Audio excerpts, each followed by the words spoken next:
O sea, uno tiene un sistema que tiene una matriz de n por m. Aquí que le pongo Rn, está bien. Y esta tiene rango R, ¿no? Entonces la cosa es que esta matriz la puedo descomponer en matrices en un bloque, o sea, en una base. Encuentro una base conveniente donde un bloque, que este bloque sea R por R, ¿no? Entonces el otro bloque me quedaría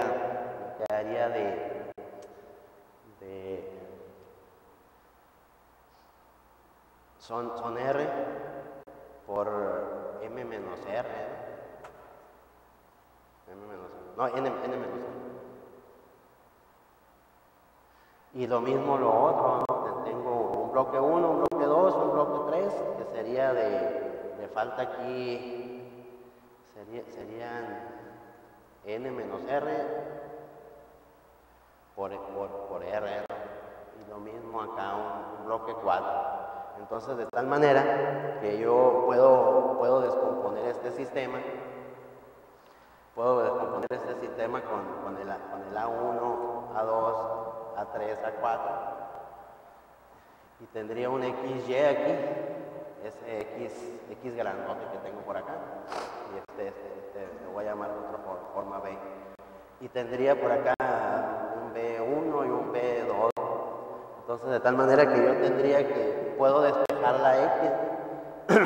Si tiene rango R, el determinante es distinto de 0, ¿no? del bloque 1. Entonces, voy a tener A1 a la menos 1 y luego aplicado a B menos 1 y luego sería 2 por Y, ¿no? Entonces, las X las pongo en términos de la Y.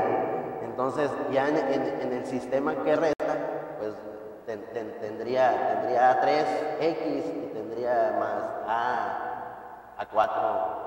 A4Y, sería igual a B2, ¿no? Entonces, aquí metemos el X y me queda un sistema reducido, no me queda un sistema nada más en la variable Y. Entonces, en el caso no lineal, el teorema de eliminación te dice exactamente lo mismo, no localmente.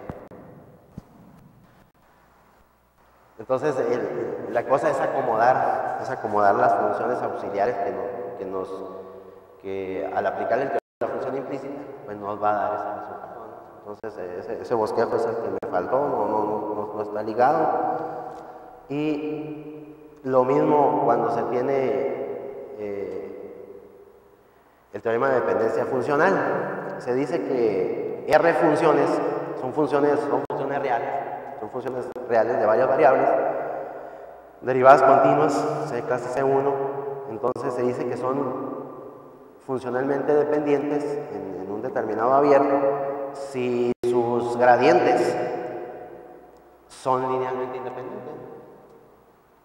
Entonces, si es esa la situación que uno tiene, entonces puede tener, si tiene una función que es linealmente dependiente o funcionalmente dependiente de las otras, entonces quiere decir que existe una teta, de tal manera que esa F la puedo poner como una combinación, ¿no?, de esas G1, G2 hasta G.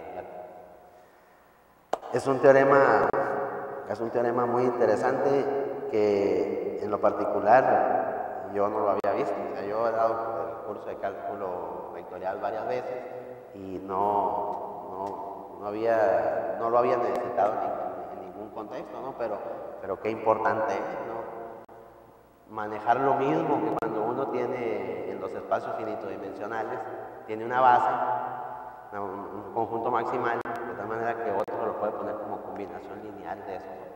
Entonces es algo parecido aquí, ¿no?, pero en el contexto no lineal.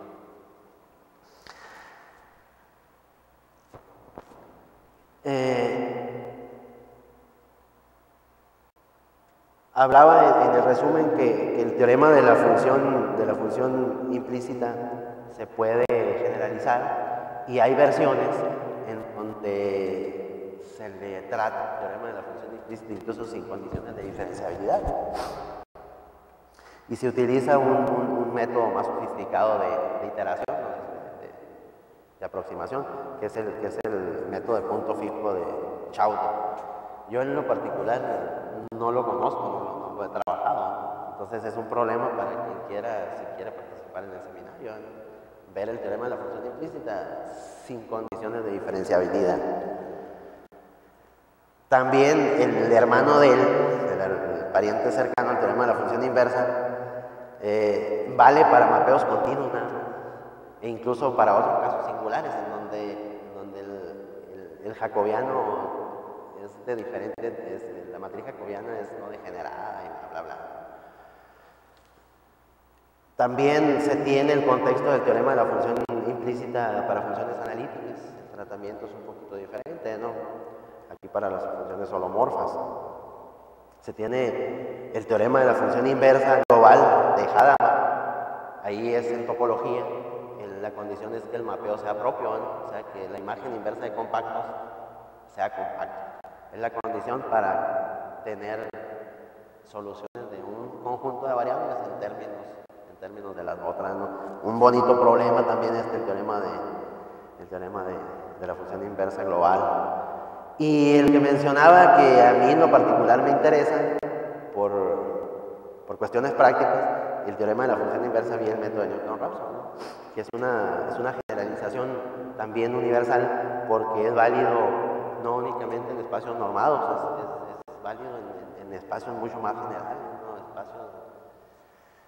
Espacios de sobres, de besos, de distribuciones, de funciones generalizadas, Y por último, también una versión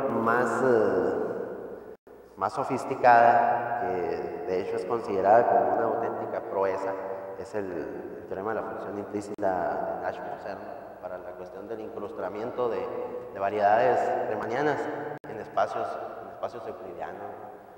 Creo que ese sí está mencionado en el programa, es uno de los últimos temas, ¿no? Vamos a esperarlo con ansia para ver cómo es el proceso, porque utiliza un esquema de iteración y suavización muy complicado.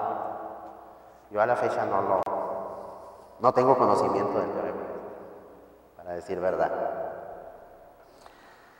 Y la parte de la aplicación, la dimensión esta, la más importante de la aplicación del teorema de la función implícita, pues Fernando nos va a dar unas aplicaciones de interés particular en ecuaciones diferenciales, en sistemas dinámicos, pero está presente en muchísimos otros contextos.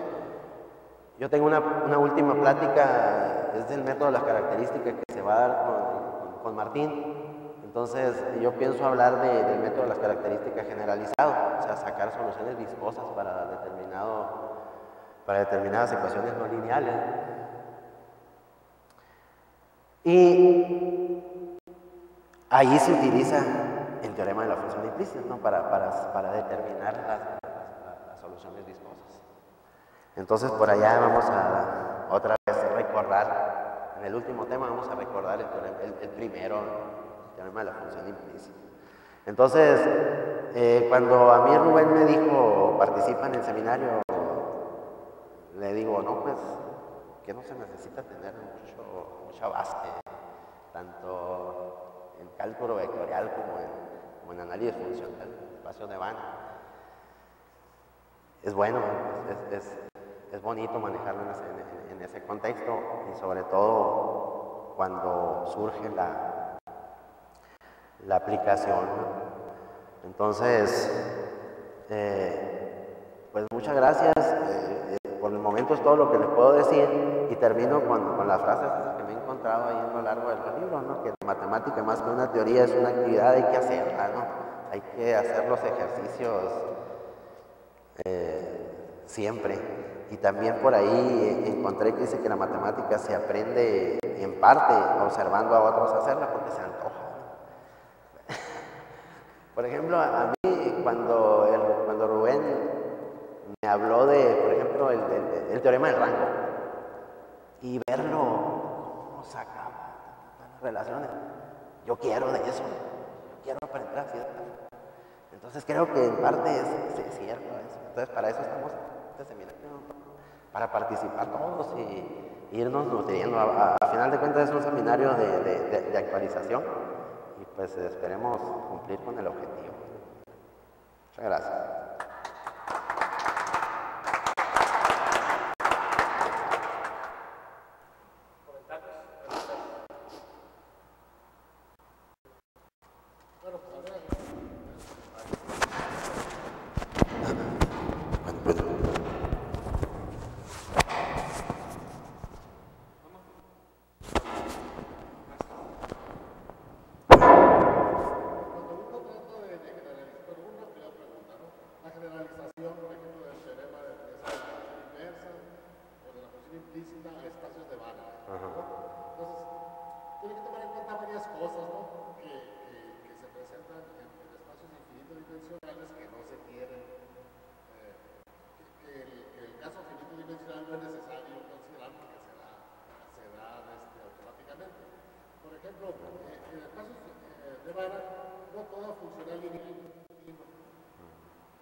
Entonces, cuando se pide que una función sea diferenciable, se pide que exista